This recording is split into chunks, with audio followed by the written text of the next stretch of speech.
Hello नमस्कार दोस्तों, आप सभी का स्वागत है आपके अपने YouTube channel online GK free classes में। आज की इस वीडियो में हम एसएससी जीडी कांस्टेबल 2023-24 के लिए जीके और जीएस की तीसरी क्लास लेकर आए हैं। इससे पहले हम 2 क्लास करवा चुके हैं जिनको आप प्लेलिस्ट के अंदर जाकर देख सकते हैं। और आज की इस तीसरी क्लास के अंदर हम जीके और जीएस के 20 बहुत ही इंपॉर्टेंट क्वेश्चन लेकर आए हैं जो आपके आगामी परीक्षा एसएससी जीडी कांस्टेबल 2023-24 के लिए इंपॉर्टेंट रहेंगे। तो इस वीडियो को आपको कंप्लीट देखना है और वीडियो के एंड में आपको बताना है कि 20 में से आपके कितने क्वेश्चन है सही होते हैं। तो चलिए शुरू करते हैं हमारी एसएससी जीडी कांस्टेबल की जीके और जीएस की तीसरी क्लास को बिना देरी के। पहला प्रश्न है आप सभी के सामने, बिहू किस राज्य का प्रमुख लोक नृत्य है? ऑप्शन ए है असम का, ऑप्शन बी है उत्तर प्रदेश का, ऑप्शन सी है अरुणाचल का और ऑप्शन डी है नागालैंड का। तो इन चारों में से आपको करेक्ट आंसर बताना है कि बिहू किस राज्य का प्रमुख लोक नृत्य है। तो आप सभी का करेक्ट आंसर हो जाएगा ऑप्शन ए, यानी कि जो बिहू है या बिहू लोक नृत्य है वो असम राज्य का प्रमुख लोक नृत्य है। तो राइट आंसर हो जाएगा सभी का ऑप्शन ए। तो चलिए अगला प्रश्न देखते हैं। सेकेंड प्रश्न है आप सभी के सामने, भीमबेटका गुफाएं किस राज्य में स्थित हैं? ऑप्शन ए है मध्य प्रदेश में, ऑप्शन बी है दिल्ली में, ऑप्शन सी है गुजरात में और ऑप्शन डी है राजस्थान में। तो इन चारों में से आपको करेक्ट आंसर बताना है कि भीमबेटका गुफाएं किस राज्य में स्थित हैं। वेरी वेरी इंपॉर्टेंट प्रश्न है, चाहे तो आप इस प्रश्न को नोट भी कर सकते हैं। तो आप सभी का करेक्ट आंसर हो जाएगा ऑप्शन ए, यानी कि जो भीमबेटका गुफाएं हैं वो मध्य प्रदेश राज्य के अंदर स्थित हैं। तो राइट आंसर हो जाएगा सभी का ऑप्शन ए। तो चलिए अगला प्रश्न देखते हैं।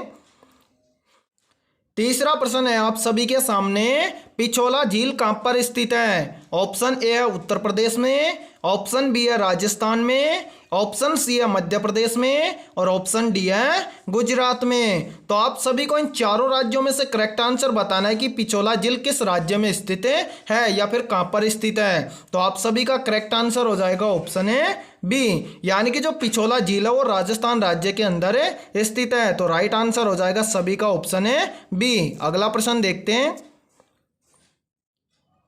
चौथा प्रश्न है आप सभी के सामने, पेनाल्टी शब्द का संबंध किस खेल से है? वेरी वेरी इंपॉर्टेंट प्रश्न है ये और खेल से संबंधित प्रश्न आपसे पूछा गया है। तो यहाँ पर आपको राइट आंसर बताना है इन चारों में से।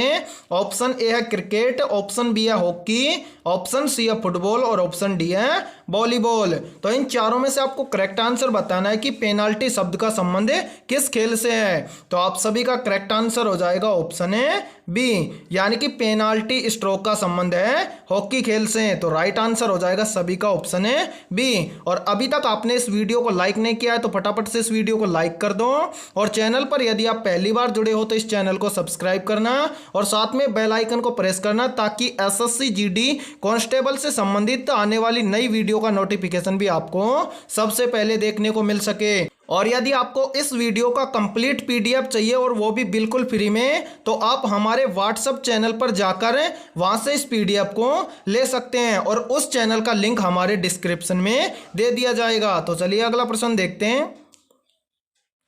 पांचवा प्रश्न है आप सभी के सामने, डूरंड कप किस खेल से संबंधित है? या फिर इस प्रश्न को ऐसे भी पूछ लिया जाता है कि डूरंड कप किस खेल से संबंधित है? ऑप्शन ए है क्रिकेट से, ऑप्शन बी है टेनिस से, ऑप्शन सी है हॉकी से और ऑप्शन डी है फुटबॉल से। तो इन चारों में से आपको करेक्ट आंसर बताना है कि डूरंड कप किस खेल से संबंधित है। तो आप सभी का करेक्ट आंसर हो जाएगा ऑप्शन डी, यानी कि डूरंड कप का संबंध है फुटबॉल खेल से। तो राइट आंसर हो जाएगा सभी का ऑप्शन डी। तो चलिए अगला प्रश्न देखते हैं। छठा प्रश्न है आप सभी के सामने, थॉम्स कप का संबंध किससे है? या फिर इस प्रश्न को भी ऐसे घुमाकर पूछ लिया जाता है कि थॉम्स कप किस खेल से संबंधित है? ऑप्शन ए है बैडमिंटन से, ऑप्शन बी है क्रिकेट से, ऑप्शन सी है हॉकी से और ऑप्शन डी है फुटबॉल से। तो इन चारों में से आपको राइट आंसर बताना है कि थॉम्स कप का संबंध किस खेल से है। तो आप सभी का करेक्ट आंसर हो जाएगा ऑप्शन ए, यानी कि थॉम्स कप का संबंध है बैडमिंटन से। तो राइट आंसर हो जाएगा सभी का ऑप्शन ए। चलिए अगला प्रश्न देखते हैं। सातवां प्रश्न है आप सभी के सामने, मीराबाई चानू का संबंध किस खेल से है? ऑप्शन ए है कुश्ती से, ऑप्शन बी है मुक्काबाजी से, ऑप्शन सी है भारोत्तोलन से और ऑप्शन डी है क्रिकेट से। तो आप सभी को करेक्ट आंसर बताना है और इस प्रश्न का आंसर सभी को कमेंट सेक्शन में बताना है कि मीराबाई चानू का संबंध किस खेल से है। और इंपॉर्टेंट प्रश्न है ये, चाहे तो आप इस प्रश्न को भी नोट कर सकते हैं क्योंकि खेल से संबंधित प्रश्न हर बार पूछे जाते हैं एग्जाम में। तो यहाँ पर आपको राइट आंसर बताना है कि मीराबाई चानू का संबंध किस खेल से है। तो आप सभी का करेक्ट आंसर हो जाएगा ऑप्शन है सी, यानी कि मीराबाई चानू का संबंध है भारोत्तोलन खेल से, यानी कि वेट लिफ्टिंग से इनका संबंध है। तो राइट आंसर हो जाएगा सभी का ऑप्शन है सी। और यदि किसी भी प्रश्न में आपको कोई भी डाउट हो तो आप कमेंट सेक्शन में उस प्रश्न का आंसर पूछ सकते हैं। तो चलिए अगला प्रश्न देखते हैं। 8वां प्रश्न है आप सभी के सामने, हिमा दास किस खेल से संबंधित हैं? ऑप्शन ए टेनिस से, ऑप्शन बी है बैडमिंटन से, ऑप्शन सी है खो खो से और ऑप्शन डी है दौड़ से। तो इन चारों में से आपको राइट आंसर बताना है कि हिमा दास किस खेल से संबंधित हैं। तो आप सभी का राइट आंसर हो जाएगा ऑप्शन है डी, यानी कि हिमा दास का संबंध है दौड़ से। तो राइट आंसर हो जाएगा सभी का ऑप्शन है डी। तो चलिए अगला प्रश्न देखते हैं। 9वां प्रश्न है आप सभी के सामने, किस अंग के खराब होने से पीलिया होता है? या फिर इस प्रश्न को ऐसे भी पूछ लिया जाता है कि किस अंग के डैमेज होने से पीलिया रोग हो जाता है? ऑप्शन ए है गले के खराब हो जाने से, ऑप्शन बी है लीवर के खराब हो जाने से, ऑप्शन सी है पेट खराब होने से और ऑप्शन डी है चौंटी आंत खराब होने से। तो इन चारों में से आपको राइट आंसर बताना है कि किस अंग के डैमेज होने से पीलिया रोग होता है। तो आप सभी का करेक्ट आंसर हो जाएगा ऑप्शन है बी, यानी कि लीवर के खराब हो जाने से पीलिया रोग होता है। तो राइट आंसर हो जाएगा सभी का ऑप्शन है बी। और यहाँ पर एक प्रश्न और भी पूछ लिया जाता है कि छोटी आंत की लंबाई कितनी होती है? तो इस प्रश्न का आंसर सभी को कमेंट सेक्शन में बताना है। तो चलिए अगला प्रश्न देखते हैं।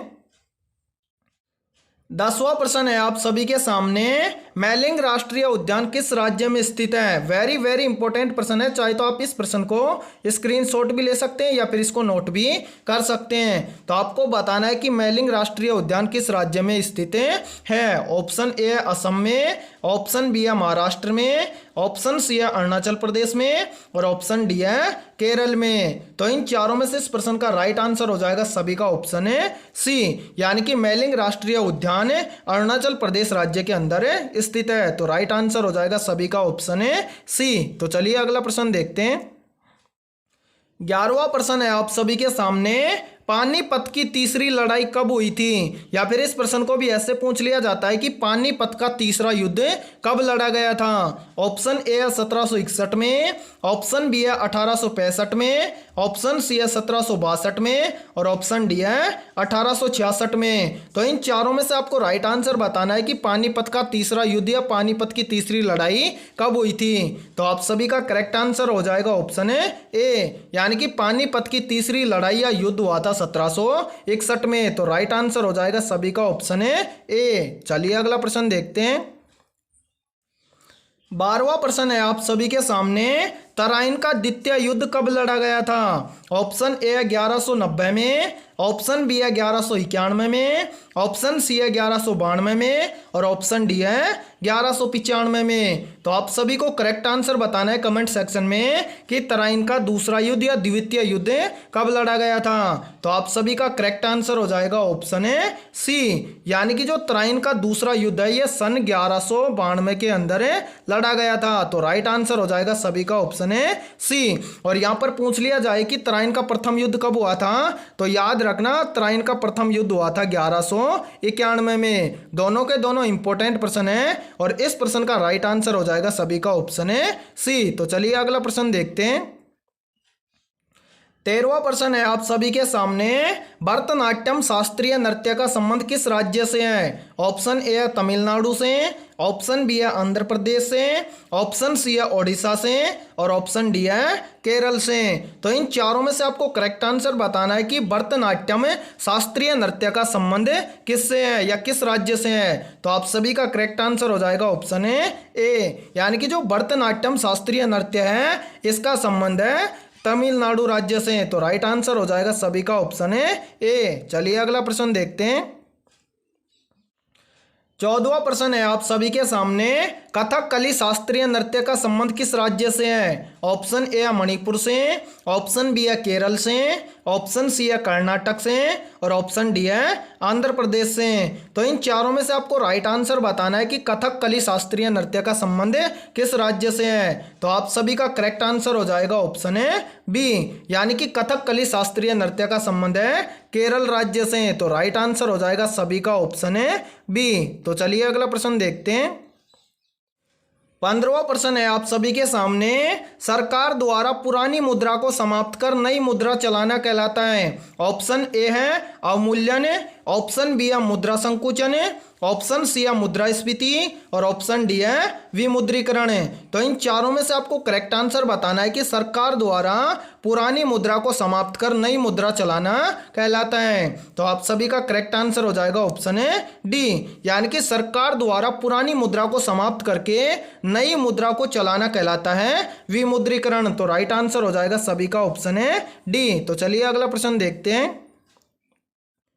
16वां प्रश्न है आप सभी के सामने, 1949 में गठित राष्ट्रीय आय समिति के अध्यक्ष कौन थे। ऑप्शन ए है राजेंद्र प्रसाद, ऑप्शन बी है पीसी महालनोबिस, ऑप्शन सी है जी नटराजन और ऑप्शन डी है डीआर गॉडविल। तो इन चारों में से आपको करेक्ट आंसर बताना है कि 1949 में गठित राष्ट्रीय आय समिति के अध्यक्ष कौन थे। तो आप सभी का करेक्ट आंसर हो जाएगा ऑप्शन है बी, यानी कि 1949 में गठित राष्ट्रीय आय समिति के अध्यक्ष थे पीसी महालनोबिस। तो राइट आंसर हो जाएगा सभी का ऑप्शन है बी। तो चलिए अगला प्रश्न देखते हैं।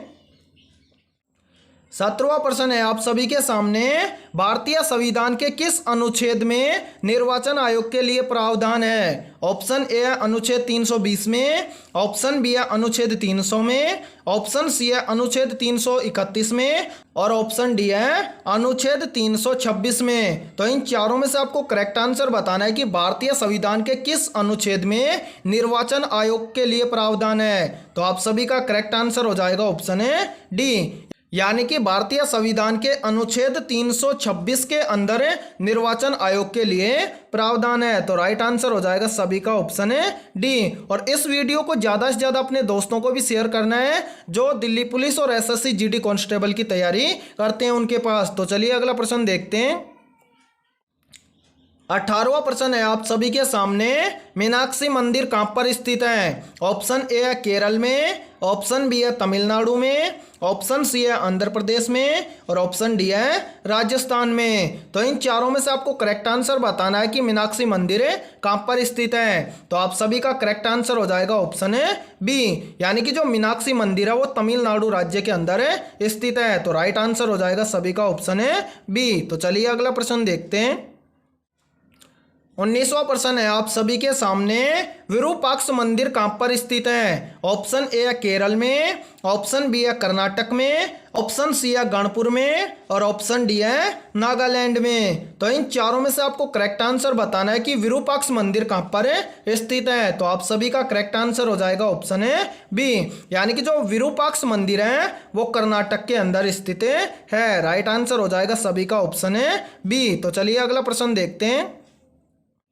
20वां प्रश्न है आप सभी के सामने, भारतीय संविधान के किस अनुच्छेद में नए राज्य के प्रवेश या स्थापना का प्रावधान है। ऑप्शन ए है अनुच्छेद 19 में, ऑप्शन बी है अनुच्छेद 1 में, ऑप्शन सी है अनुच्छेद 2 में और ऑप्शन डी है अनुच्छेद 17 में। तो आप सभी को करेक्ट आंसर बताना है कि भारतीय संविधान के किस अनुच्छेद में नए राज्य के प्रवेश या स्थापना का प्रावधान किया गया है। तो आप सभी का करेक्ट आंसर हो जाएगा ऑप्शन है सी, यानी कि जो भारतीय संविधान है उसके अनुच्छेद 2 के अंदर नए राज्य के प्रवेश या स्थापना का प्रावधान है। तो राइट आंसर हो जाएगा सभी का ऑप्शन है सी। तो आज के इस वीडियो में इतना ही। वीडियो पसंद आई है तो इस वीडियो को लाइक कर दो और चैनल पर यदि आप पहली बार जुड़े हो तो चैनल को कर लो सब्सक्राइब और बेल आइकन को प्रेस करना ताकि आने वाली और नई वीडियो का नोटिफिकेशन भी आपको मिल सके। और 20 में से आपके कितने क्वेश्चन सही हुए हैं सभी को कमेंट सेक्शन में बताना है। और यदि इस वीडियो का PDF आपको बिल्कुल फ्री के अंदर चाहिए